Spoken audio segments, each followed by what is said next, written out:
to this TECA expedition. My name is David Porteous, and I'm the convener of today's webinar, or expedition as we call it. And I'm speaking to you today from my home, which is in Boston in the USA. Now, the aim of the TECA Expedition Series is to build new perspectives on the opportunities which lie at this intersection between blue economy needs and challenges and tech and fintech solutions and enablers. And to do this takes insights from diverse communities and from different knowledge domains. So that brings us to the first poll we would like to ask you today. We'd like to ask, from which different community or which segment of the TECA wider community do you come from, or with which one do you identify the most? So Carmen, let's run that poll and get a sense of who is with us in the room, knowing that others are joining us all the time, it seems. But let's put that one up.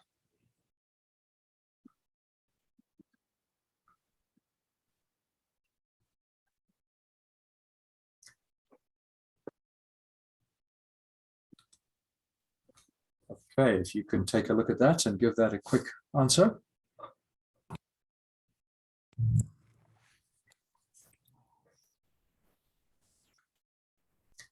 All right, well, it's looking pretty even across the different groups so far, although it's changing as people are joining. Okay, so let's end that poll for now so we can move on and show the results. Again, pretty even, fewer from the capital provider perspective, but people from across the different communities, the potential entrepreneurs, the research support communities, and that category of other, which maybe we'll hear more about as we go ahead. So this is not the first TECA expedition. This is, in fact, the third one. We've already had 2 expeditions in the past month. And if you missed those, you can still watch the discussion or else read the summary, which is in the TECA community platform called Circle. And we'll post a link to that in the chat. Now, we also want to get a sense today of how many of you are here for the first time on an expedition. So let's follow Carmen with the second poll quickly to ask, how many expeditions have you attended so far? Which will get us a sense of how many have already been part of the series.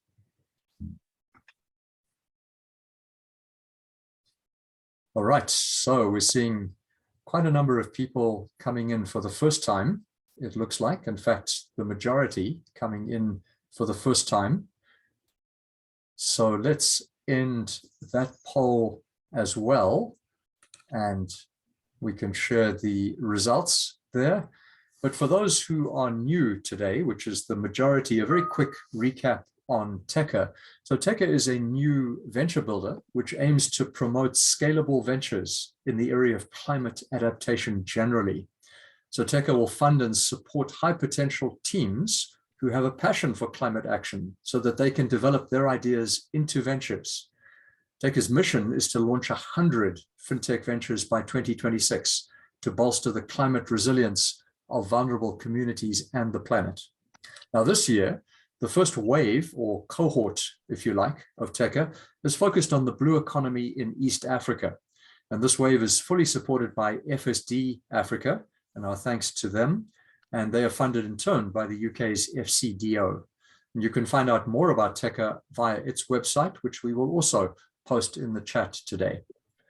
So TECA launched just 2 months ago with a call for talented potential founders to apply to take part in the venture building process, which starts in the second half of this year. Now, if you, and it seemed from the first poll, a number of you may be in this category, if you are interested in becoming a TECA founder or fellow, as we call them, or if you know others who may be, please take a look at the website. Applications are now flowing in, and space is limited on this cohort and all the cohorts. So with that background, let's get back to the business of today and today's expedition. So as before, for those of you who've been here before, we start off with a discussion with our panelists and commentators, whom I'll introduce shortly, to get new information on the table.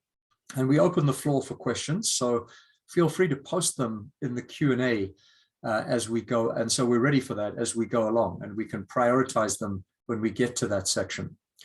Then at the top of the hour today, we'll have a breakout session where you'll have the chance to choose areas of interest where you'll be able to meet others in a smaller setting and sift through some of your thinking in one of the opportunity areas which you've heard about today with a facilitator. And then at the very end of the webinar, before we close, and we aim to close on time today, we will reconvene to again discuss and evaluate so that we can leave today with a prioritized set of opportunities in the area of focus today. Two very quick house rules. We are recording the session, as you've seen, and should have consented to that. So if you object, I'm afraid you'll need to drop off from the call today. And then secondly, please stay on mute unless you are actually speaking. We wanted to stay in the Zoom meeting format rather than webinar format so that we can allow for breakouts and have a more intimate conversation than is possible with the formal webinar format. So now at last, we're ready to embark on today's expedition, which is around opportunities in serving small-scale fishers. Now, already in previous expeditions, opportunities have come up in the discussion, but today's discussion marks a change because now we want to focus just in this area. And today our focus is on those small-scale fishers in the business of capturing fish rather than cultivating fish. That's the subject of the next expedition. So we hope you'll join us for that as well. Small-scale fishers, or artisanal fishers, as they're sometimes called, are a large and vulnerable group of people, some 60 million people worldwide. And they're the focus of a number of efforts to serve and support them. And this topic's an appropriate one in this year, which the United Nations has declared a year of artisanal fishers and aquaculture. So with that introduction, I'm delighted to introduce our panelists, and I'm going to introduce them in groups of two so that you don't get boggled up front. Two and then a question to them. First, Serge Reimakers describes himself as a fishery researcher who works at the interface between the natural and social sciences, and he's been active in the field for more than 18 years.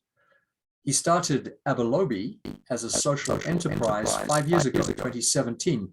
So he's also a poster child, an example of a founder and the CEO of a blue venture, which has been built using tech and fintech tools, which we'll hear more about today. And Serge speaks to us from his base in Cape Town. So welcome, Serge. Thanks, David. It's good to be here. Great. And we have Naimeka Ekagwunu, who is the founder and CEO at Cold Hubs, which is a Nigerian tech startup providing solar refrigeration solutions on a pay-go basis to smallholder farmers and small-scale fishers in Nigeria. Naimeka has a background in initiatives which serve smallholder agriculture more generally, and today he speaks with us from his home in Iweru in Nigeria. So welcome, Naimeka. Good to have you with us. So I'd like to start off, and again, please, if you could stay on mute if you're not speaking. I want to start off with a question to Serge and Naimeka, because both of their ventures serve small-scale fishers. And we know that in tech development, it's very easy to leap to designing solutions without being clear about the real human needs or challenges which we want to address. So Serge, let me start with you and ask, can you describe from your experience in Abolobi the persona of the small-scale fishers with whom you engage in terms of the types of problems and challenges that they encounter? All right, thanks, David. Yeah, obviously I could spend about an hour or more, trying to describe the persona, but I'm going to try and tease out a couple of key things. First and foremost, you already referred to small-scale fishers. Some people refer to small-scale fishers as traditional fishers, others as in other countries as artisanal fishers, and I think what's important to to grasp is that we're looking at a continuum here. We're looking at a continuum of men and women who catch for pure subsistence, to feed themselves, to feed their family, to catching for commercial gain in a very kind of small scale approach. Another one, and then I'm generalizing now for sure, is that very often small scale fishers would engage in day trips, catching a range of different species using low impact fishing methods. Sometimes the market incentivizes them to catch one or two particular species rather than the basket. And then small-scale fishers are always managing risk, the opportunity to catch something, the weather, the expenses linked to a fishing trip, etc. In South Africa, we often think about fishers as fishermen, but that's not the case at all.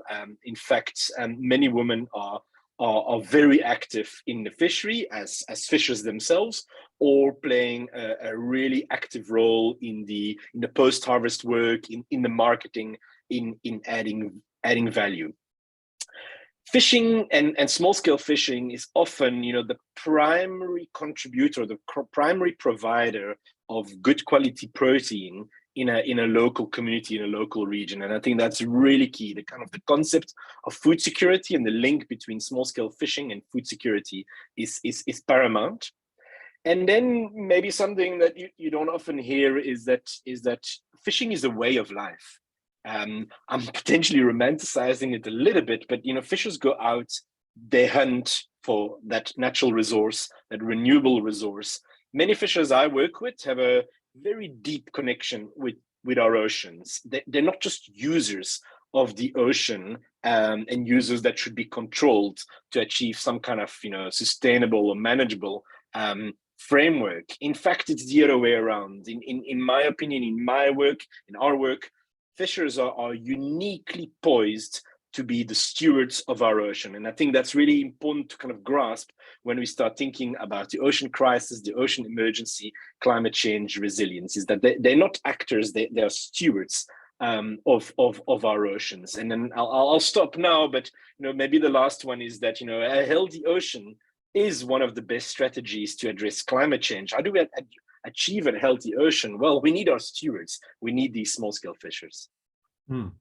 Thanks, Serge. So these are stewards of the ocean, but clearly vulnerable stewards from all the factors which are influencing their lifestyle right now. Let me turn to Nemeka. Nemeka, so from what you heard from Serge, how would you build on that or add to it or perhaps differentiate it from the profile of the small-scale fishers you deal with in Nigeria? Yeah, thank you very much for having me, and a pleasure to be here. I think Serge's comments have really described the uniqueness of small-scale fishermen. Aside the fact that they rely on small and traditional fishing gears, mostly equipped with no or low technology, which requires level-intensive fishing methods. Most of them are doing their activity for commercial reasons, very small for family consumption.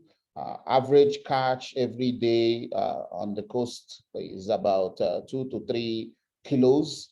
Sometimes it's one type of fish. In Nigeria, is usually the bonga fish. The market is next door to the coastal area. They just come out from their boats and they try as much as possible to sell it.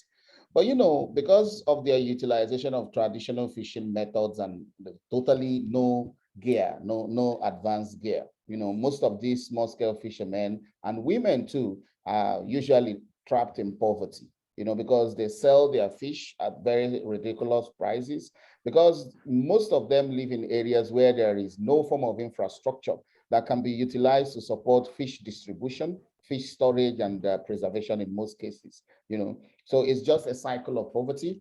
They do demonstrate incredible amount of patience, which is really unique, because most of them spend time in the ocean and inland waterways catching fish. They have a way of dealing with failure, which is unique. And I think people should also learn from fishermen how they go out to sea and come back with no catch. They know how to deal with failure.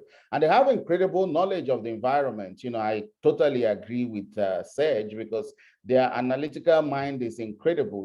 They understand the ocean, they understand the waterway, they observe, they know when there are changes, which we don't see. They understand the oceans and the waterways so much.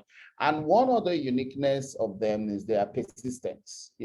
These small-scale fishermen are really persistent. They persist against all odds, because the drive is really to get a little bit of fish once or twice or 3 times in a week to support family livelihood. And that is why they always sell it off, and they take just a little bit for their subsistence. Yeah. Let me stop there, and I'll be very happy to share more insights.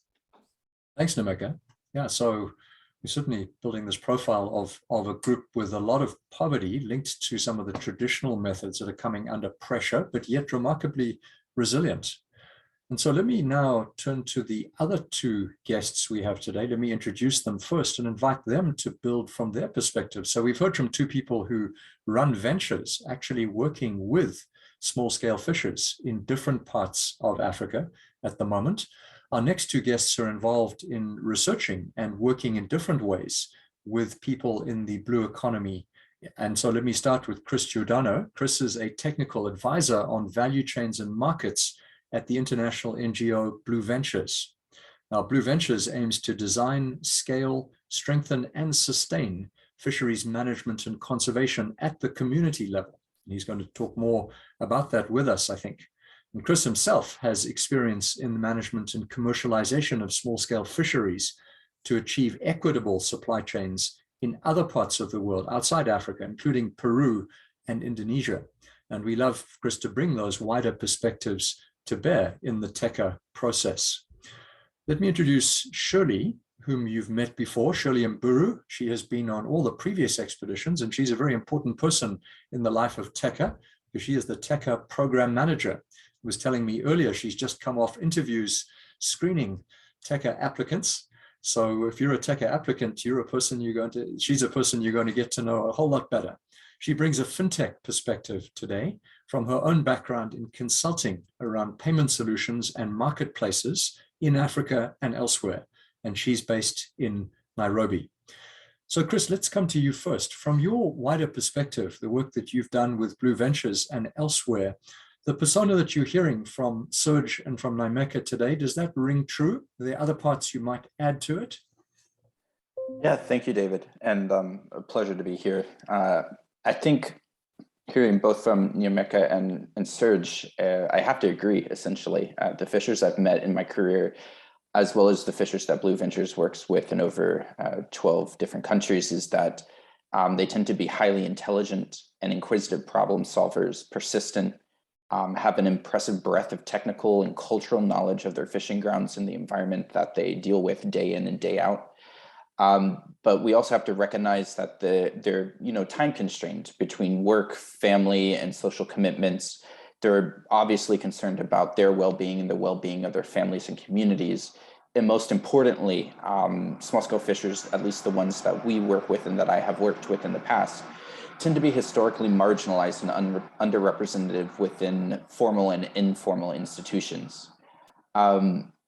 So one way, at least at Blue Ventures, we try to work with and engage small-scale fishers is through what could be called a co-design or a human-centered design process.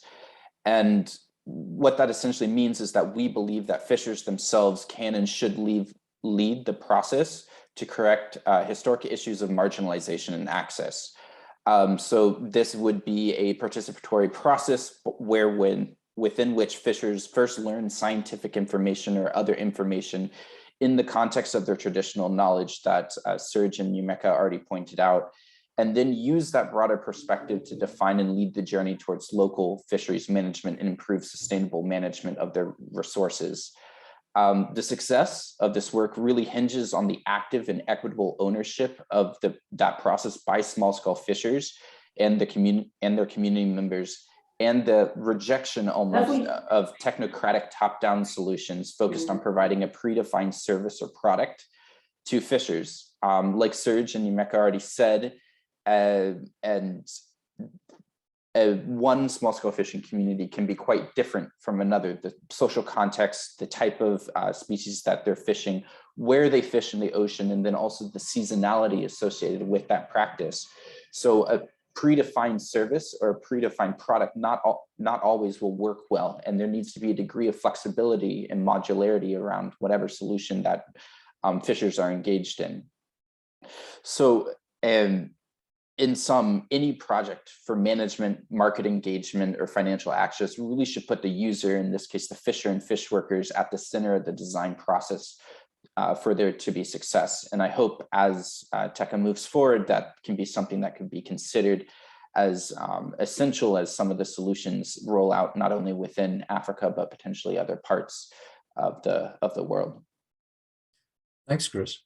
And thanks for putting at the center this idea of co-design or human-centered design, which we've come across elsewhere. So Shirley, let me invite you to comment from what you've seen in perhaps other arenas, not necessarily small-scale fishers, but how much of this rings true, especially the need for the human-centered design that Chris mentions.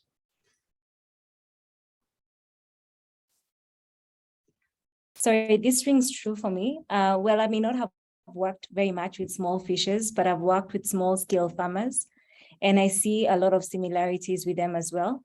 These are a very knowledgeable group of people, and I would say but times are changing, and the economic climate conditions are also changing. So whereas they may rely on traditional ways of farming or where their knowledge takes them, that may not be necessarily applicable today. And then, David, you asked a question about the second one, human-centered design. So as we develop solutions for this group of farmers, we do realize that it is important to understand what their pain points are. And it is also important to understand their everyday behavior to be able to incorporate that in the solutions that we develop. For instance, there's been a lot of solutions that rely on even small businesses and small farmers using apps to track, say, data, to input data, but the incentives sometimes are not usually there. And some of those applications end up being not useful for the people who create them or for the farmers. So trying to align incentives and having other pull factors that pull them onto those platforms that are in line with their needs is something that we often try to strive to make some of these solutions viable. Thanks, Shirley. Well, so you've introduced that angle now of some of the tech angles that are introduced to think about solutions. And what we've heard from, especially Nyameka, but also Serge, is there's a sort of traditional element to some of the ways these value chains operate, certainly in West Africa, and we know East Africa as well. So as we're thinking about this intersection of where we have a blue economy segment, small-scale fishers, and this question of how do tech or fintech solutions help address the challenges or problems? And I'm wondering, Serge, how you've experienced that. So Abolobi is a tech solution in part to these challenges and problems. What have you seen about how fintech or tech solutions actually help do that? Thanks for that question, David. If you allow me, I'm gonna share one slide, just one, I promise. Let me know when you can see it, and then I'll dive straight in. We can see it. It's we can see lots of slides. Yeah. I said I promised one. No. Here we go. Okay, so you should be able to see a diagram. Yep. All right, great. So at Abolobi, first of all, we are an organization that is trying to co-design solutions with small-scale fishers around collective action, community development, recognizing the role of women in the fishing community, and then, of course, fisheries improvement and potentially different kinds of harvest strategy that can guide a particular fishery towards sustainability. So that's one thing we do.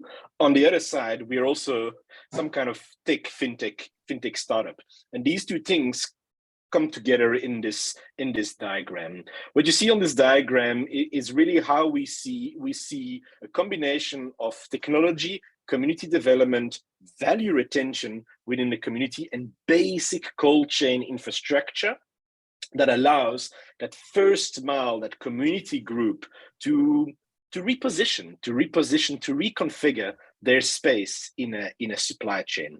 And so we run a traceability platform that we couple with a marketplace, but again, within that context of a community group, a collective, which could be a producer association, could be a cooperative. In our case, in South Africa, it's actually us as an organization working with the fishers as our members, but create a kind of an opportunity and a workflow that allows fishers to collect data, as you can see here, record their catch, their expense, their income, manage this logbook as a diary, but also push that into a digital supply chain.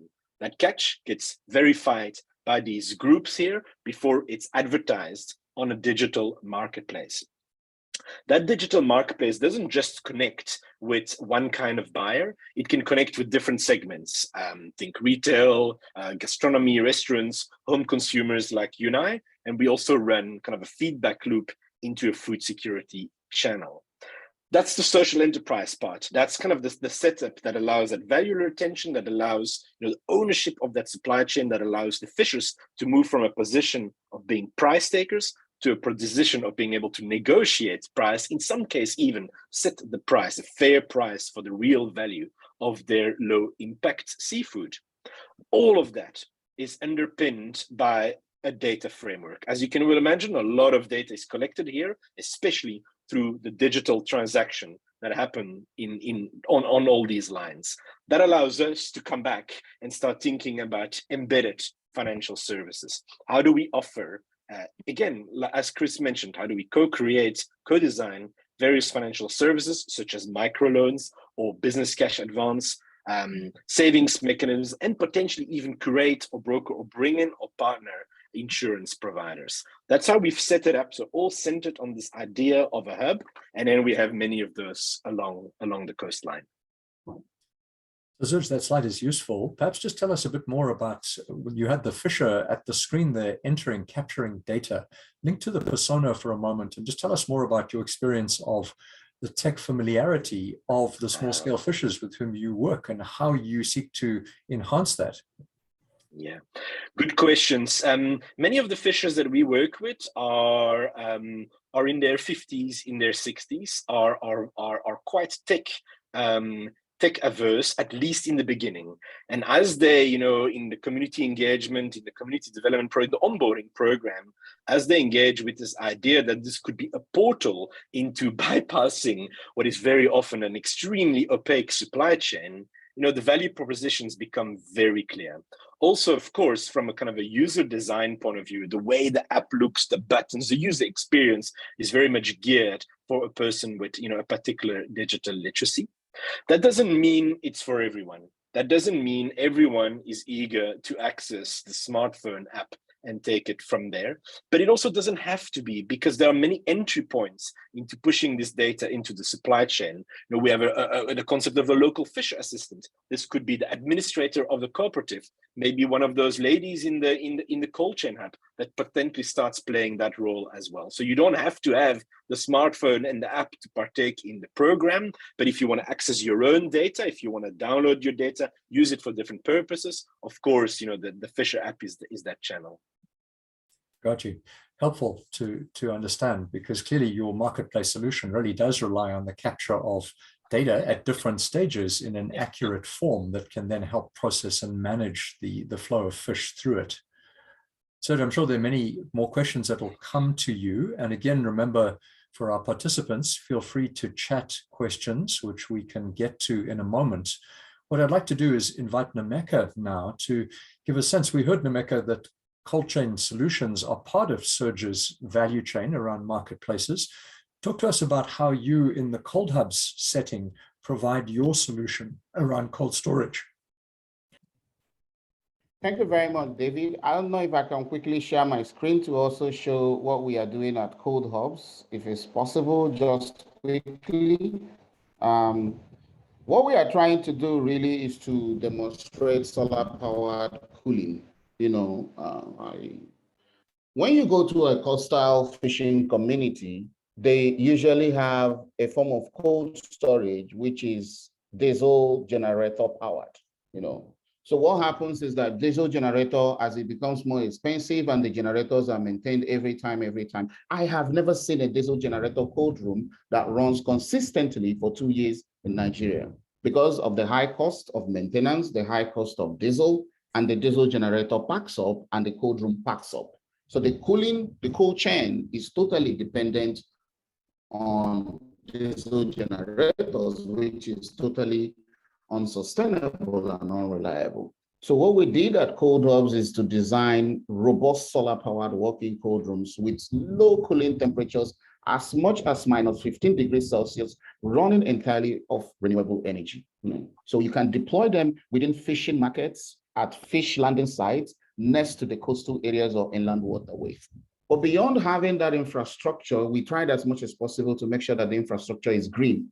Because of the harmful refrigerant gases, we relied on Ru-290 refrigerant, which is propane, that has no global warming or potential or ozone depletion potential too, so that we can use this infrastructure to demonstrate 100% a green cooling solution. And the cold room is totally wired with tech, IoT that measures and sends you data on the ambient temperature, the cold room temperature, the number of times the door has been opened, everything that is remotely monitored. And you can see it actually on your phone. So on our phones, we can also see in this vegetable cold room, a video camera installed shows us the lady hub operator coming in and going out, But beyond having that technology, that infrastructure is really that we built a community around the fish cold rooms. And that community was built by sitting down with them to discuss post-harvest management. And we developed a comic, we developed other educational materials in the local languages, and we spent 7 days talking about how do we actually manage fish once it has been captured, and their feedback is being used to reiterate design for these educational materials. So we get a lot of fish. We get bonga fish from the coastal areas. There is a lot of catfish coming in from the inland waterways, and the model really at the moment is really to connect these whole cold room to an incredible fintech where the small scale fishermen, and I stop sharing at this time, small scale fishermen can actually have the opportunity to request for cold storage, space in any of these cold rooms, request for a pickup, pay for the service digitally, and have all these things solved for them. Cold chain requires incredible expertise. We don't want to transform fishermen and women to become refrigeration engineers. Their core mandate is to get the fish and supply the market. But the gaps within the supply chain, which you need infrastructure that is digitalized, and the most convenient form of payment is lacking completely. And what we are trying to do is to fix those gaps with digitalized infrastructure on a win-win basis so that income for fish catching or keeping should be increased. And then we can have a little bit of money to keep on making sure that the whole system keeps on running. And I feel really that is the future. The future is having digitalized infrastructure and the most convenient form of payment. And I'm very happy that we are deploying these to small-scale fisher folk, for which we are scaling the model rapidly in Nigeria and actually going to other parts of West Africa. Yeah. Right, Nameka, thank you. So what I'm hearing in common from both of these two business type solutions is a community element. Both of you have referred to that in the way you deploy the solutions. And both of you touched on the fintech issues that you need to address. I'm sure there'll be follow-ups. We need to talk about some of the business model questions, and some of the questions in the chat relate to that. I can see Sergio's already responded to one. Before we dive into those a bit further, let me go to the other two panelists to ask them to step back. These are two particular examples. We have a digital marketplace solution in Abolobi and a cold chain solution in Cold Hubs. Have you seen other ways in which tech offers the ability to scale appropriate solutions in the small scale fisher environment? Chris, could we start with you? Any thoughts on that? And then Shirley, from other domains, what you might have seen. Yeah, I think really a good starting place to think about what solutions or what other solutions are out there is that small-scale fisheries are frequently categorized as data poor. In other words, they are historically underserved and underrepresented within public and private data sets. So the work that Serge is doing with Abolobi is collecting data and information about small-scale and artisanal fisheries, as well as the work that Nameka is doing. And that information, as well as work that Blue Ventures is currently engaged in, can be used to basically de-risk or at least provide better clarity and transparency around some of these activities that are occurring with small-scale fisheries globally. And some other organizations that at least we've seen or that we have interacted with could be Pescadata in Mexico, Aruna in Indonesia, Enhanced Fish Market Information Services located in Kenya, or even Fishbox, where data is being collected and used in a way that either enhances the efficiency of businesses located within the food system or within the small-scale fishery value chain, or used to provide better and enhanced access of small-scale fishers to different types of financial services, including digital payments, loans, potentially parametric insurance, or even digital information and advisory services about basically pushing a daily price of what octopus might cost or the value of octopus, and having that information be available to fishers in a way that allows them to make their own decisions around not only how they might negotiate with an intermediary or how they might leverage or put together a business case for a renegotiated contract, let's say with a producer. And many of these examples out there are pre-existing, at least, or have been solved more or less within the agricultural sector. So I'd be really keen to hear, at least from Shirley's perspective, what are some ideas out there that could be adapted or innovated upon through a co-design process to meet the needs of small-scale fishers. Great. So picking up on the examples that have been given, there's focus on the outputs like the marketplace, there's focus on the logistics in terms of the cold hubs. I was just thinking about the inputs angle. So there are a lot of challenges there as well when it comes to, let's say, aqua for the fish farmers. Just like ordinary farmers, for agri farmers, there's concern around quality of inputs. And we know at the end of the day, quality of inputs impacts on the productivity, as well as how do you get the inputs to where you need them. A lot of these farmers are remote. The cost of delivering some of those goods is really high. And the aspect of making sure that they're effectively employed to get the most value. I've been reading up and seen a lot of some companies coming up in that space. We are currently supporting one of them under the Catalyst Fund that is looking at delivering quality inputs for farmers through aggregation. So and that has been used in other markets. So farmers order a certain good, they're able to negotiate the prices and hence able to deliver at say the same cost would have gotten them at the shops, but because they've negotiated, then the cost is lower. And then making sure that the inputs are quality, so not just what is available in that particular market, but what works. Then there's technology coming around the effectiveness of feeding. So what I've learned in the past few months is that the cost of inputs, the cost of feeding in the fishing industry can run from 50% of the farming cost to about 80% of the costs. So feeding fish effectively for the to boost productivity is essential, and that's where monitoring of some of these aquariums is coming into place with IoT and other mechanisms and AI to be able to make the best back for your money. Thanks, Shirley. And I know we're going to talk a lot more about the culture side of fishing and its economics in a little while as well. So what I'm hearing from all of you is that there seem to be benefits which can be brought to small fishermen of various sorts.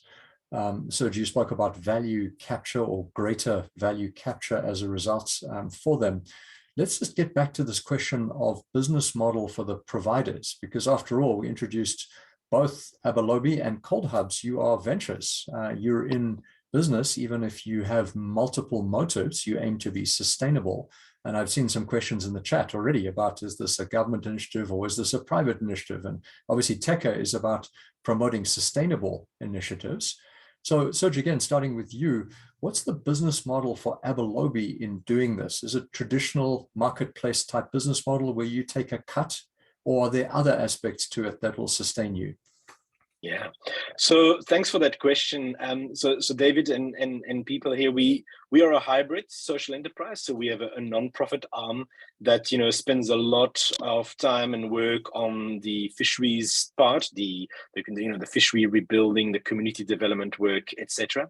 And then there's the marketplace. Within the marketplace, within South Africa, where we deploy and implement our own technology, we indeed charge a fish handling fee on the marketplace that covers some of the cold chain logistics, the tech. Outside of South Africa, we look at it more from a software as a service. So how do other partners that are keen to do something very similar use elements or all of our platform and our services? Got you. Thanks, Serge. And I assume that a model like yours, like any marketplace model, involves substantial investment upfront to get things set up. How do you go about financing that as a social enterprise? Significant runway. Yeah, there's no other explanation. Some of the work is very impact driven, allows us to raise grant funding. Other opportunities are linked to local economic development and government playing a role in that basic infrastructure. And then, of course, there's enterprise and supplier development as well. So value chain funding, where suppliers higher up or downstream into the supply chain want to consolidate on connecting with the small scale producers and invest upfront, or support us to invest upfront in that cold chain infrastructure. Got you. So it sounds like you describe yourselves as a hybrid, and your funding model reflects that. It's also quite hybrid across different sources, which is something we could foresee in the Techa environment conceivably as well, which is helpful. So Nomeka, let's ask you though, cold hubs, in your case, you've shown us those pictures of those great big refrigeration hubs. Those don't come cheap, right? Quite apart from the cost of maintaining them.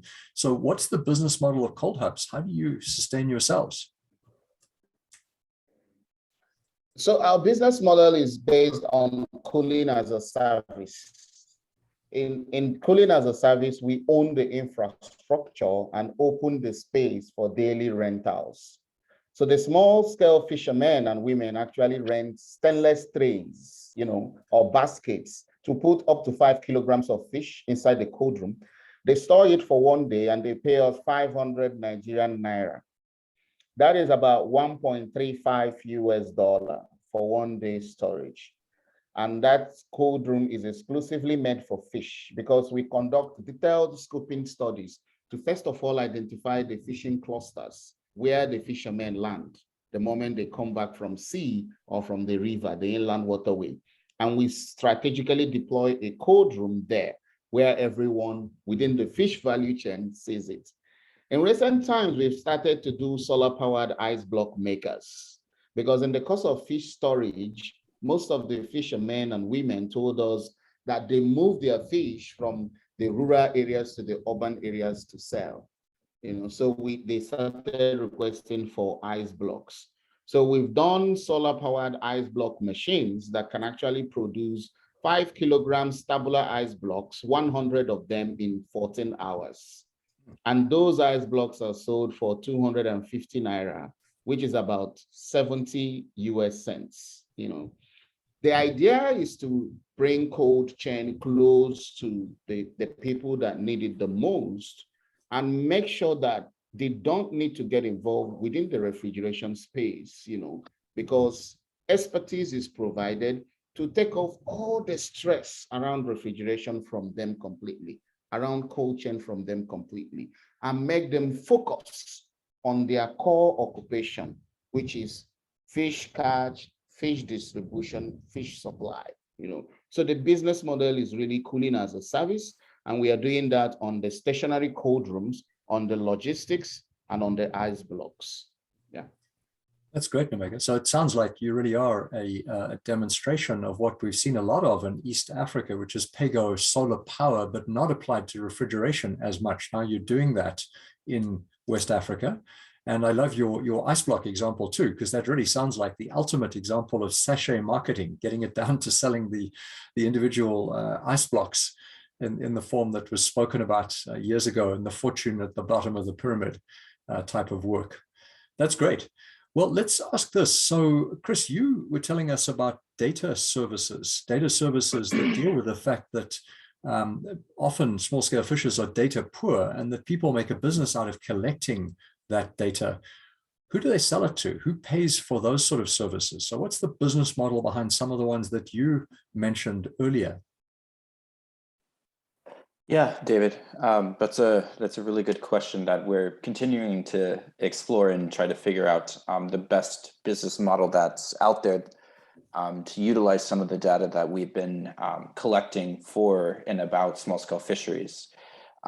Generally, where we are headed is towards something called the Frontline Community Fund, which would drive catalytic, flexible, multi-year funding to local organizations on the basis of that data informing either business cases or business models and justifying potentially certain ventures that are attending or providing a specific service addressing a problem that small-scale fishers have expressed. So if there are actors out there that would be keen to explore further some of the potential uses of the data that's been collected, we're definitely open to hearing how and what those specific avenues might be.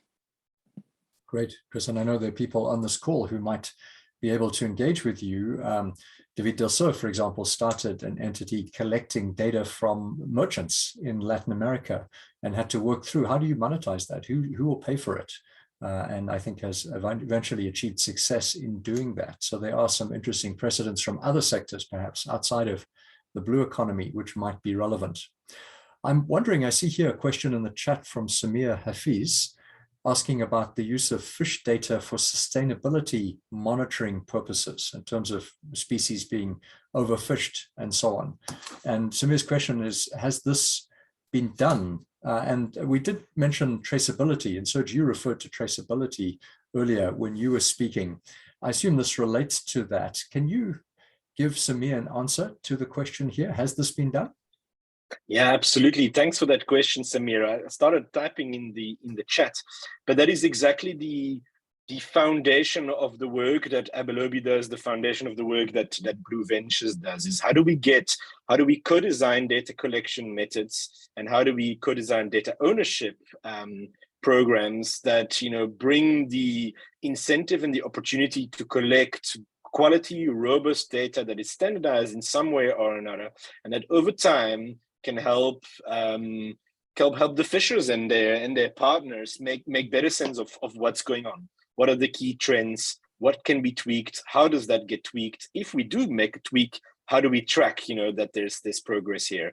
So within the Abolobi model, the data and that kind of the data framework that I showed on the diagram is the basis for fisheries benchmarking, and then working with those groups to put in place various measures. That's why we have that hybrid social enterprise. That's why we have that nonprofits. That work gets done there or facilitated there. Thanks, Serge. And I see a question coming from Samuel Asua in the chat, and Nameka, I think it's to you, which is saying, he's obviously impressed by those big refrigeration units, but how do you pay for them up front? Who finances your cold hubs, which I suppose is a more general question about how cold hubs as a startup is financing itself. So we finance ourselves by raising grant financing and concessional debt investment we've taken to build cold hubs. The grants are difficult to come by. We have to write long applications, and only 1 out of 10 or 15 works. Well, the concessional debt is an area that we have been looking at, single-digit interest rate or no interest at all, which people call today repayable grants. Actually, in 2017, when we built our 2 first cold rooms for fish and scaled from there, we received a concessional debt investment from All On Energy Impact Investors. They are a special purpose vehicle by Shell Nigeria to invest in early stage energy enterprises.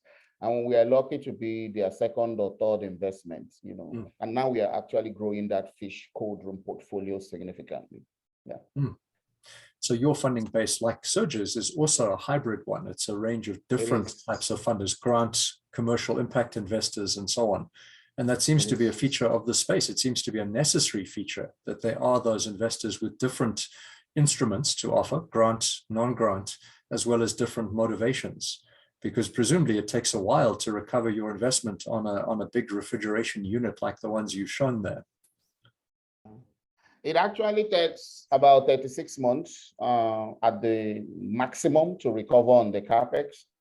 One 3-ton cold hub cost between 32 to 35,000 US dollar, the ones I just showed on the picture.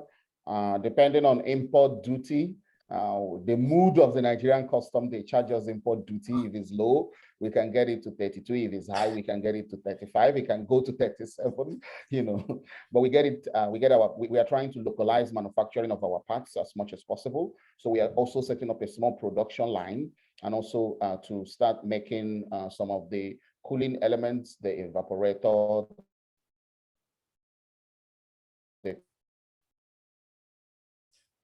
Nameka, we're losing you there. Broke up, at least for me. I think for others, it looks like. Condensing units locally as much as possible, so that we can also reduce the price possibly to about 20,000-25,000. Can you hear me? I'm still off. No, we could catch the last part of that. So you're seeking to reduce the price, but it's still a fairly substantial upfront investment that you, as cold hubs, have to be able to spread over time and recover in 3 years. That's helpful. Yes. Thank you. Yes, thank you. So just as a note to everyone, we've got about 7 or 8 minutes before we'll transition into breakout groups to pursue some lines coming out here separately. So to give you a chance to be a bit more focused in some of the questioning, but I can see some questions coming up about, for example, surge of value proposition from Joseph. Can you address that? And again, if anyone else wants to add final questions for now, before we break up, please do them in the chat. Yeah, so Joseph, I mean, I can look at this from different angles. We run a marketplace, so we engage with lots of different stakeholders. But from a fisher's point of view, the real value proposition here is an exit strategy, Joseph. It's an exit strategy from being a price taker, from being totally invisible in the supply chain, for not being recognized because there's no data about the fishery, from not having a voice. So an opportunity to try something different and to suddenly, you know, become visible, connect with the market directly is extremely strong. In our program, you know, the only fishers that leave the program are fishers who potentially have, you know, some really problematic issues with their vessel and are not able to kind of use the Abolobi microloans, but need something way more substantial, and then go back to the middleman for that. Great. And I'm happy to see in the chat some exchanges taking place, making connections around things like data and the use of it from people like Max and David as well. And this is one of the purposes of these expeditions. So please keep making connections like this. Without seeing any other questions coming through in the chat for now, I want to ask one last question to the two people who are founders of ventures here, because after all, Techa is about launching new ventures. So for Nameka and Serge, the question is, so you've been on this entrepreneurial journey since Serge 2017, in your case, Nameka, it sounds like 2015 in your case, so 5-7 years. As you look back on the journey, any tips as to what you might have done differently? Were you to do it again, which could help people who are starting the journey now? Nameka, maybe we can start with you and then go to Serge. Sure. Thank you very much, David. I think there are two answers to that. One is, I think we grew very fast as a startup with operation in one state of Nigeria, this vast country of 250 million people. I think we could have grown from one state, gradually consolidating before we go to the second state. Today, we have operations in 22 states of Nigeria with massive logistical expenses, you know. And I think the second thing is, I think I would have spent 1 to 2 years finding the right people in the team. You know, I just realized that team is the heartbeat of a venture. You know, the more you get the right people, the more a lot of burden is removed from you as CEO or founder. Today, I bear a lot of burden, you know, trying still to get the right people. There is no silver bullet to it. People show up the door, you hire them, you find out that they may not be the right fit for what you are trying to do. And it's also difficult to sell an idea to a new person, you know. So, I mean, scaling gradually and finding the right team, I would have done differently. Wow, those are great insights. I hope potential founders are listening. Serge, what about you? Yeah, nice one, Emeka. So first and foremost, I'm not so sure I'm agreeing with myself, but I'm going to give it a go anyway. One, not trying to do too much. Already, I'm disagreeing with myself, but you know, that's probably something that, you know, that we've done in Abolobi. We weren't just working on data. We weren't just working on community development. We weren't just working on fisheries conservation. We weren't just working on tech. We added the cold chain and logistics, and now the fintech to it.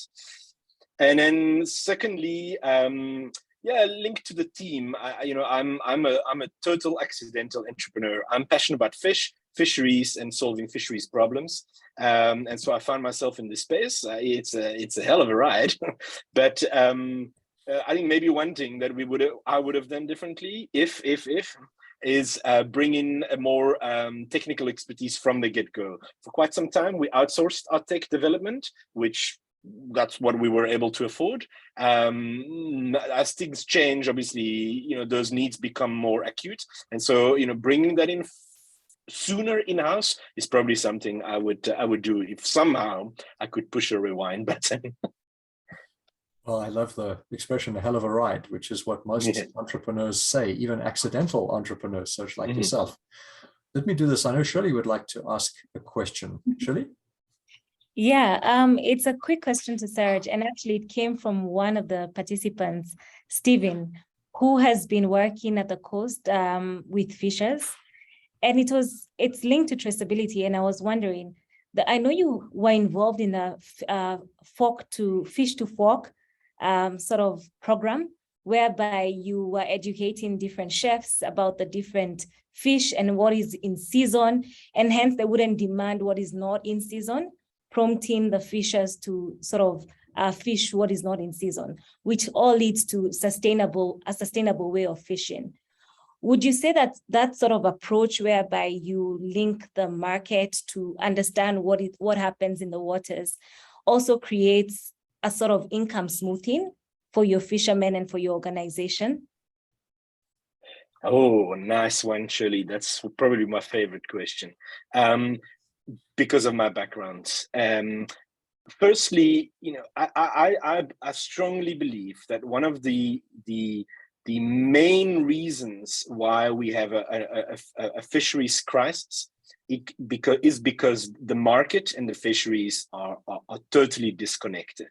And I've already kind of alluded to how the fishers don't have that visibility in a very opaque supply chain, but it's the same from the market. You know, most chefs in Cape Town, which is right there on the ocean, most chefs in Cape Town that run, you know, even gastronomic restaurants are focusing on 1, 2, 3, 4 species maximum. Very often those species come from outside of South Africa. Very often those species come from industrial sectors, and connecting with that local food system that is potentially, you know, from a carbon footprint point of view, much more sustainable, and, you know, can create that opportunity for socioeconomic development.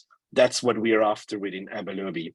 And so while in my diagram earlier on, you know, I obviously looked at it from the fisher angle, which is our primary customer, one also needs to look at it from the market. And my team, including myself, have spent many hours engaging with chefs around all the weird and wonderful species they've never filleted before, and they've never dared to serve their customers before, but that are accessible on the marketplace, that are abundant, that are caught, as you said, Shirley, by those fishers throughout the year, throughout the season. That's what it's all about. How do we kind of really reconnect with what the sea has to offer us on a particular day, caught by those small-scale fishers, obviously in a particular season?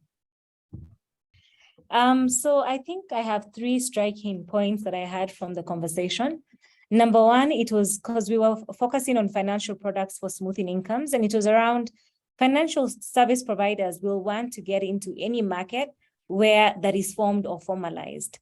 So in terms of the fishing space in East Africa, how can we, is that formalized? Are there formalization structures that would enable them to collect data and assess the risk to then provide the necessary services?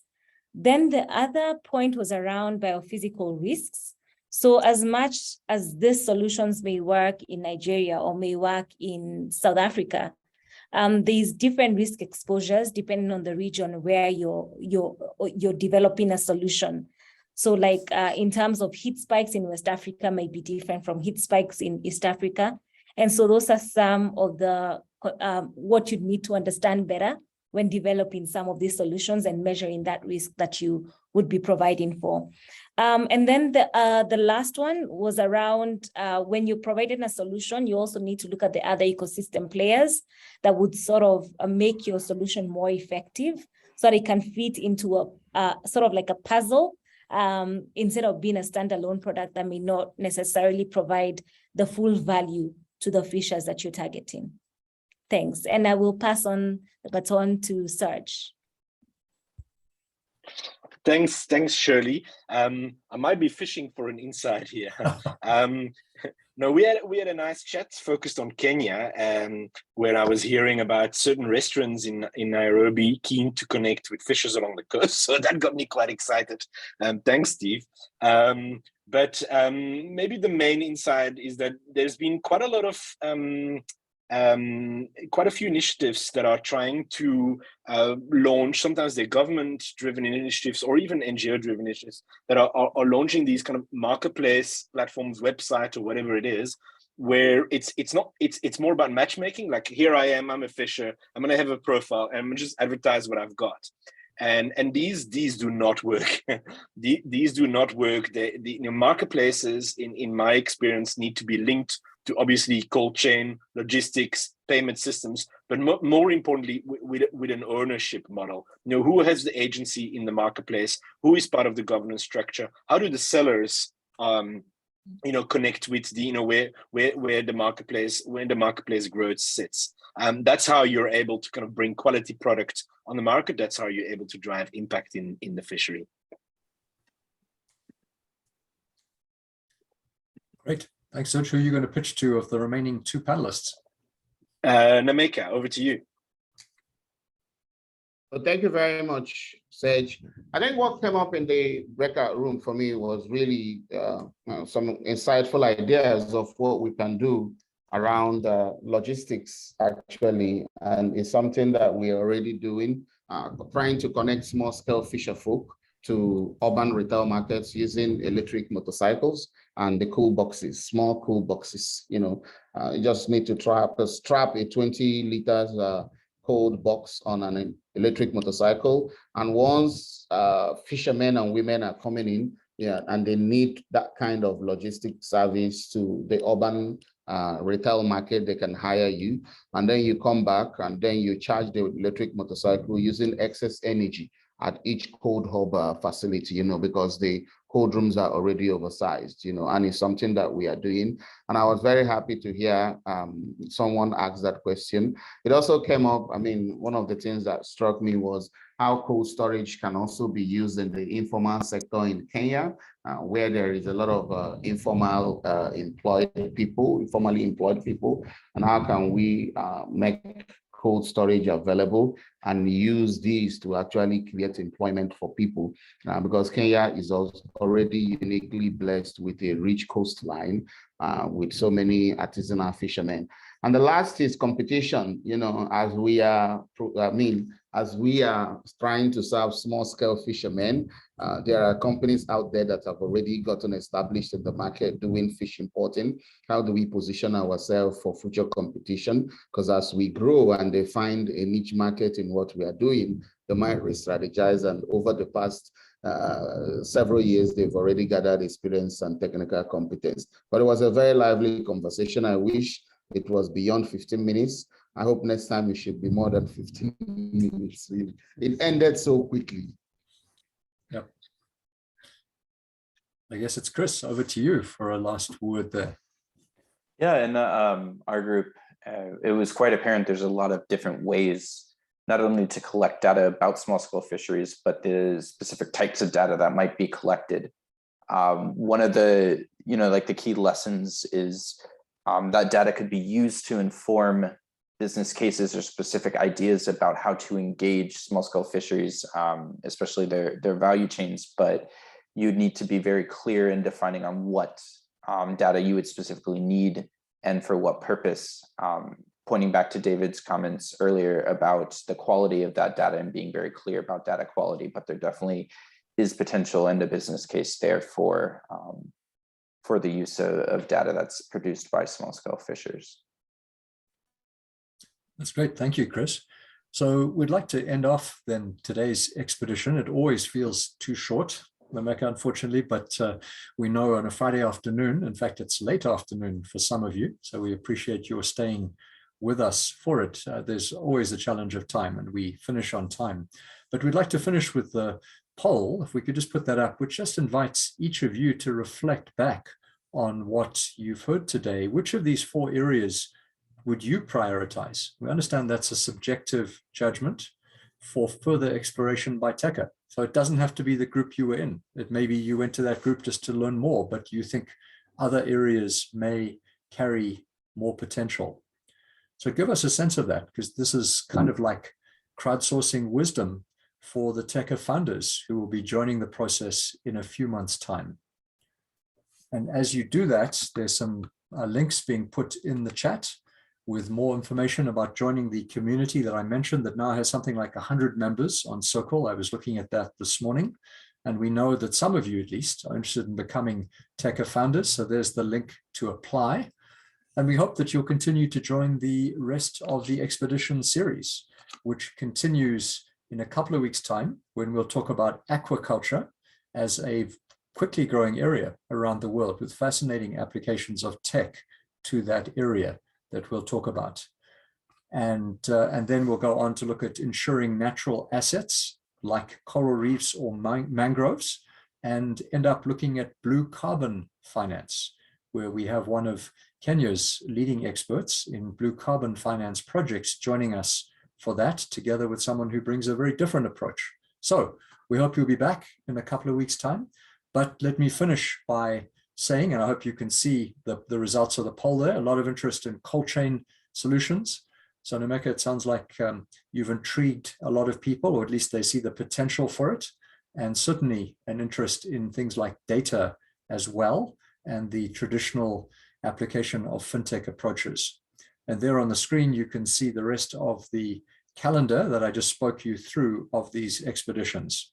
So starting in 2 weeks, the next one in 2 weeks' time.